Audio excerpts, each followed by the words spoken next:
महाराष्ट्र के higher secondary school की sociology की किताब में दहेज प्रथा को लेकर आपत्तिजनक बातें लिखी गई हैं, जिस पर विवाद हो रहा है। 12वीं क्लास की किताब में दहेज प्रथा की वजह लड़कियों की कम सुंदरता को बताया गया है। किताब के एक chapter major social problems in India में लिखा गया है कि कम सुंदरता और दिव्यांग लड़कियों के लिए दूल्हा ढूंढने में माता पिता को परेशानी होती थी, जिसकी वजह से शादी के लिए लड़के वाले ज्यादा दहेज मांगते हैं। मजबूरी में माता पिता को भी रिश्वत के तौर पर दहेज देना पड़ता है। किताब में यह भी लिखा गया है कि समाज के बीच अपनी इमेज बनाने, जाति और धर्म के आधार पर भी लोग दहेज मांगने के लिए मजबूर होते हैं। आपको बता दें कि किताब में क्या कुछ लिखा गया है।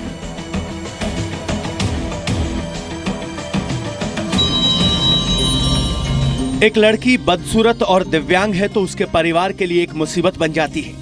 उसकी शादी के लिए घर वालों को काफी परेशानियां उठानी पड़ती हैं। ऐसी लड़की से शादी करने के लिए दुल्हा और उसका परिवार ज्यादा दहेज की मांग करते हैं। ऐसी लड़की के माता पिता को उनकी मांग के मुताबिक दहेज जुटाना पड़ता है, जिससे समाज में दहेज प्रथा बढ़ती है। सोशियोलॉजी की यह किताब 4 साल से पढ़ाई जा रही है। किताब में दहेज प्रथा की वजह बताई गई हैं, जिसमें धर्म, जाति, खूबसूरती जैसे कारण लिखे गए हैं। कविता शर्मा की रिपोर्ट एक आपको दिखाते हैं।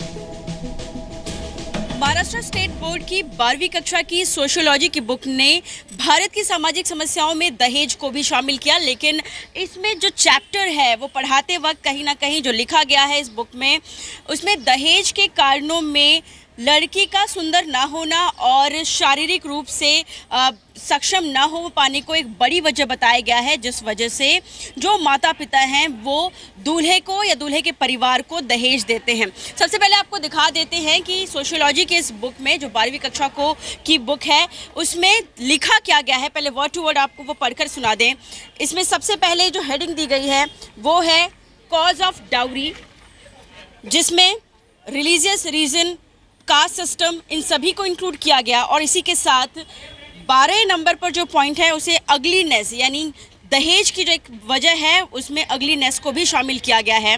इसमें लिखा गया है if girl is ugly and handicapped then it becomes very difficult for her to get married. To marry such girls, bridegroom and his family demand more dowry. Parents of such girls become helpless and pay dowry as per the demands of bridegroom's family. It leads to rise in the practice of dowry system. यानी इसमें साफ कहा गया है कि अगर लड़की सुंदर नहीं है या शारीरिक रूप से सक्षम नहीं है तो ऐसे में उस लड़की की शादी हो पाना काफ़ी मुश्किल होता है, और इसीलिए जो दूल्हा है या उसका परिवार है दहेज की डिमांड करते हैं और लड़की के परिवार वाले ऐसे सिचुएशन में हेल्पलेस हो जाते हैं और उन्हें दहेज देना पड़ता है, जिस वजह से दहेज प्रथा को बढ़ावा मिलता है। महाराष्ट्र के शिक्षा मंत्री विनोद तावड़े ने कहा है कि किताब 4 साल पहले ही पब्लिश की गई थी और सरकार का इसमें कोई हस्तक्षेप नहीं है। एक तो ये कोई हमारी सरकार ने आने के बाद ये पाठ्यक्रम में आया नहीं, तो ये 4 साल पहले से ही है। मेरी तो राजनीति और करिकुलम ये अलग होनी चाहिए। Politicians should not interfere in curriculum, ऐसा मैं मानता हूँ। बोर्ड ऑफ स्टडीज जो होती है, जो ये किताबें लिखती है, उनके सामने दी है। उनका इसके बारे में जो कहना है कि समाज के वास्तव जो है वो हमने बताने का प्रयास किया है। फिर भी जो आक्षेप आज ऑब्जेक्शन लिए गए हैं उसको लेकर बोर्ड ऑफ स्टडीज उसका विचार करे, ऐसा हमने एसएससी एचएससी बोर्ड के चेयरमैन को कहा है। सोशियोलॉजी में विवादित चैप्टर पर कुछ लोगों का कहना है कि आज की सच्चाई है ये, तो कुछ लोगों का कहना है कि इसे तुरंत किताब से हटाना बेहद जरूरी है। दहेज की कोई बेसिकली एक वजह नहीं होती, एंड दहेज ये खुद एक गलत सोशल कॉन्सेप्ट है जो दहेज ही निकालना चाहिए, और दहेज के लिए giving ugliness as a reason for it is very wrong thing. मुझे ऐसा लगता है, इसे पढ़कर ऐसा लगता है कि ये लड़कियों के लिए बहुत ज़्यादा डेरोगेटरी है। इसे पढ़कर अच्छा नहीं लगता, और ये सेम चीज़ लड़कों से एक्सपेक्ट कभी की नहीं जाती है।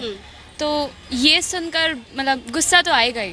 कौन डिसाइड करता है कि कौन सी लड़की खूबसूरत है और कौन सी लड़की खूबसूरत नहीं है? और अगर ऐसा है भी तो that should not be a criteria कि अगर ये खूबसूरत है तो ही मैं इससे शादी करूँगा, और अगर इसके पास पैसा है तो ही मैं इससे शादी करूँगा। You should see her education and her family and her background. If she is from a good background, if she is a good person, that should be the criteria for marriage and that is how your married life is going to be like a happy life, not like oh she's not beautiful so I'm not going to marry her. तो ठीक है, मतलब लोगों को इसके बारे में inform कर रहे हैं कि ऐसे कुछ कॉजेज होते हैं, तो लोग इसके अगेंस्ट एक्शन ले सकते हैं। अगर उनको पढ़ाया जाएगा कि ऐसे कॉजेज होते हैं तो उसके अगेंस्ट एक्शन लेंगे।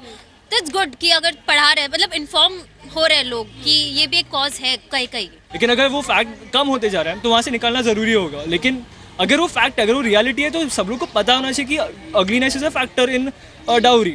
सो फैक्चुअल बेसिस पे, नॉट इमोशंस के बेसिस पे, मतलब वो अगर गवर्नमेंट के साथ भी हो या फिर गवर्नमेंट के खिलाफ भी हो, इमोशंस के बेसिस पे ये डिसीजन नहीं लेना चाहिए।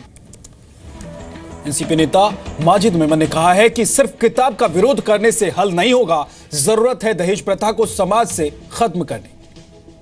इससे बुरा लगने की बात नहीं है, ये सच्चाई है। हमारे देश में लड़की की कोई भी कमज़ोरी, चाहे वो उसके दिखने में कमज़ोरी, चाहे उसकी शारीरिक कमज़ोरी या कोई भी कमज़ोरी हो, तो उसकी भरपाई डाउरी की रकम बढ़ाकर की जाती है। ये बड़ी दुख, एक बड़ा हमारा सोशल एविल है और पूरा डाउरी का जो सारा सिस्टम है उसको ख़त्म करने की लड़ाई हमें लड़नी है।